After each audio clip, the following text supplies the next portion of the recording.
In this video, we will consider another commonly discussed market failure, asymmetric information. Asymmetric information can create the problem of missing markets, where there are willing sellers and willing buyers, but they aren't actually willing to trade because of concerns about the information they have about the good or service involved. First, what is meant by asymmetric information? Asymmetric information is a case where the buyer of the good has significantly different knowledge about the good than the seller has. This can give birth to two different problems: adverse selection and moral hazard. First, let's consider adverse selection. Adverse selection occurs when there's a variation in quality that one party to the transaction can act on, but that the other can't. The classic example is the lemons problem in the used car market. We can think of used cars as being divided into two types: high quality and lemons. First, let's assume that both buyers and sellers can tell these two types of cars apart. In that case, it's fairly obvious what will happen. We'll have two different markets. One will be for high quality cars, where buyers who are willing and able to pay more for reliability and quality will. The other will be for lemons, where buyers who aren't willing or able to pay more for reliability and quality will pay less to receive lower quality vehicles. From an economic standpoint, there really isn't a problem here. Everyone is making an informed decision based on their underlying preferences. What happens, though, if buyers can't tell which kind of car is which, but the seller can? Let's reason step by step. First, the buyer can't pay more for a high-quality car than a lemon because they can't tell them apart. So the buyer will offer some price between the value of the two. The seller of a lemon would be thrilled with this, as they are being offered a higher price for their car.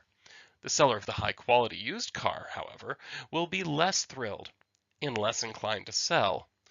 The result is that the mix of cars on the used market gets slanted toward lemons, as high-quality used car owners become more inclined just to keep their cars than to sell them for a price that is too low.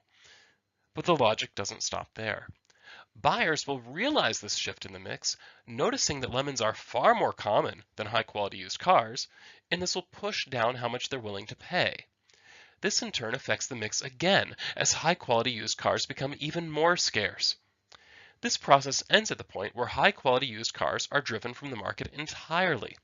All that's left is a market for lemons. So what is the problem exactly? There is what economists call a missing market. That is, there are potential buyers who would love to buy a high-quality used car and would be willing to pay well for it if they knew they were getting it. There are also a set of potential sellers who would love to sell the high-quality used car if they could get enough money from selling it. But no market that matches these two groups exists. This type of situation doesn't just apply to the market for used cars. It can show up in many places. For example, in the loan market, if lenders have a difficult time distinguishing safe from risky borrowers, we can end up with very high interest rates that only risky borrowers who expect bankruptcy to be likely are willing to agree to. In health insurance, if health insurers are not allowed to price based on your health level, they can end up with very high premiums that drive the young and healthy out of the market entirely.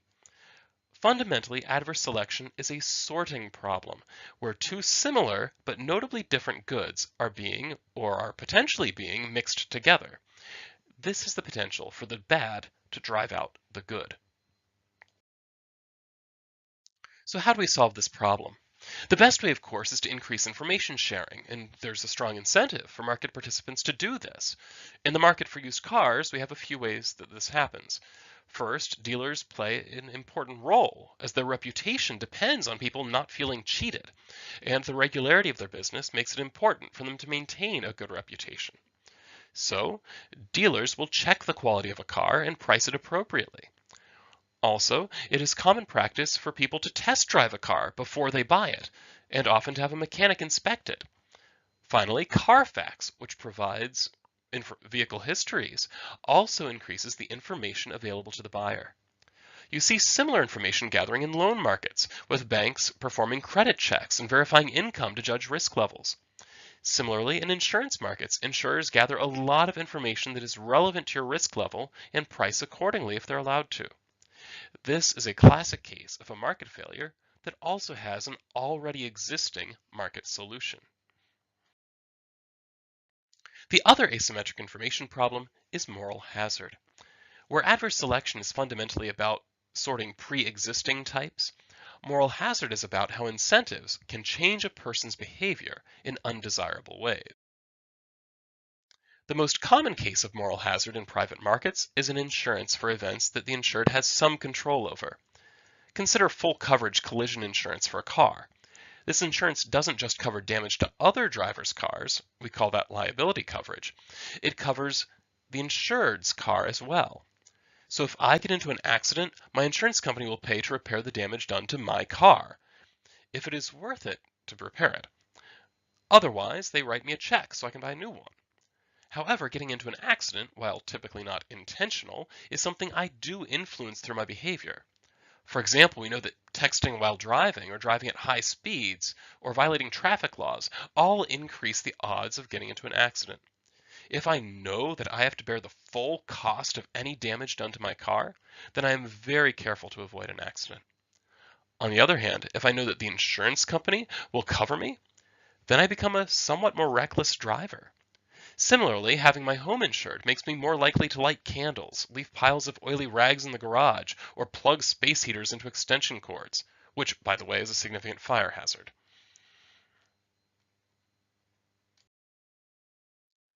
So what's the problem that arises from this?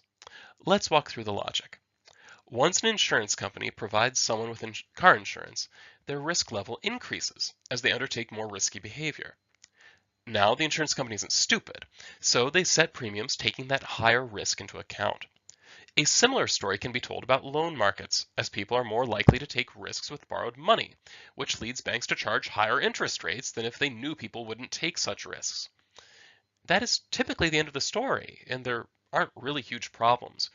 Where problems can come in is if pricing to account for the risk makes the premium high enough that the insured decides not to buy insurance at all.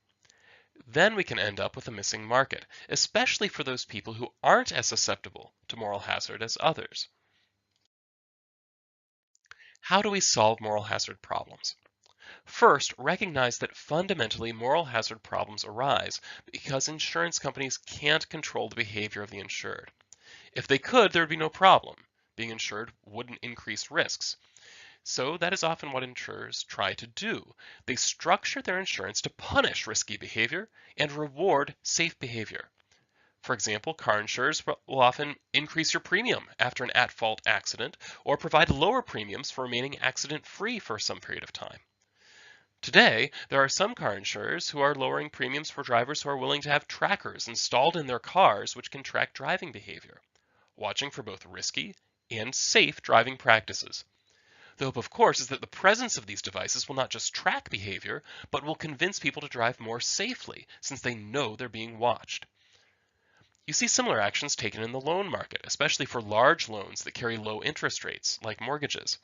When I take out a mortgage to buy a home, the bank doesn't just give me a suitcase filled with cash.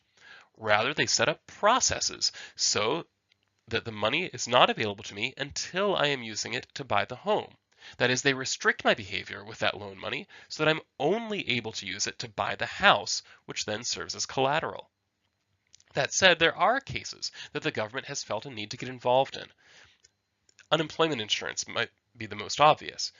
The claim is that losing your job is so often a result of your own choices that no private insurer would provide unemployment insurance. It turns out this is fairly obviously false, since private unemployment insurance does exist, though it is fairly rare. To sum up, asymmetric information leads to two problems: adverse selection, that is the sorting problem, and moral hazard, the behavior problem. Both of these have the potential to create missing markets.